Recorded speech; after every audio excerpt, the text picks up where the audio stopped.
This is the worst country sa corruption. Sa corruption index ngayon, rank 33 na ang Philippines. O, di ba? Rank 33 sa 100 countries, Top 33 sa corruption. Pero hindi lang yun. We are a poor country. We are a poor country, tapos mataas yung corruption, tapos yung mismong gumagawa ng budget natin, which is Congress, yung mismong magnanakaw sa flood control lang. Ang total ng mga infra at saka flood control, saka substandard na mga projects. Dahil sa kickbackan, di ba ang total nila is around 1.9 trillion? Oh, ang laki nun ha? Kasi yung budget mo sa GAA is around what, 6 trillion for this year? Tapos, mga tao, pababayarin nyo. Dagdag na naman ang tax. Tapos, nanakawin nyo lang. Noon, kikickback din sila. I'm sure, di ba? Time ni Digong, time ni GMA, time ni Pinoy, nagkikickbackan din itong mga congressman na ito. Pero now, malala na sila. Unbridled greed. Congress became a marketplace. The difference between Ferdinand Marcos then and Ferdinand Marcos Jr. now is Martin Luther King Romualdez. That's the difference. Because Bongbong is submissive. Here comes his first cousin who will promise him na ako ang ano mo, backer mo. Ako ang kapitan. Di ba? I will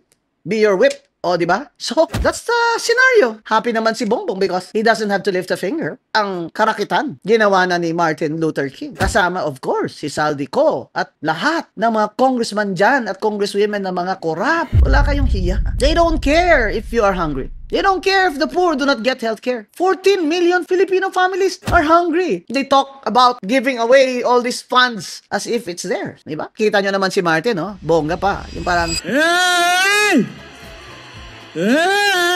Ginawa pang rapol-rapol yung pera natin. Hayop kayo. Bayad kami ng bayad ng tax. Tapos ginaganyan nyo. Tapos pag nabuking kayo, masama pa kami. Politika lang kami. Politika kaya kami ganyan. May pinapanigan kami. Tingnan mo. Nasaan si Martin Romualdez ngayon? Di ba? He's nowhere to be found. Anong klaseng investigation committee yan? Yung ICI? Nag-excuse me si Romualdez. Payag naman sila. Ba? Gusto pa pumunta sa ibang bansa. Magpapagamot daw. Ano bang sakit mo? Sakit sa katinang kamay ang sakit mo eh. Eh wala namang gamot dyan. Dito ka lang magpagamot. Pwede na yan. Ngayon, mga kababayan, sino ang dapat managot? Yan ang tinatanong natin sa mga rally. Bakit hanggang ngayon wala pang nananagot? Kasi si Martin Romualdez ang tinutukoy na mastermind ni Saldico. Kaya nila pinaalis si Saldico. Ako, I believe Saldico. Ako, I believe Gutesa kasi nag-corroborate sila ng statement ni Saldico na nag-deliver sila ng pera. Mali-maleta at ilang sasakyan na pera sa bahay ni Romualdez. At sabi ni Saldico, sa bahay ni Bongbong Marcos mismo at sa Malacanang. Saldico! At choy lang yun ni Romualdez. Yan dapat yung anti-political dynasty law. Ipasa nyo na yan, Speaker D. Hindi ko lang alam anong itsura ng political dynasty law na yan. It is mangled to death. But at least, it's a start. Diba? Dahil dyan, sa 2025 election na yan, kaya tayo ninanakawan ng todo nitong Martin Luther King at ng administration ni BBM.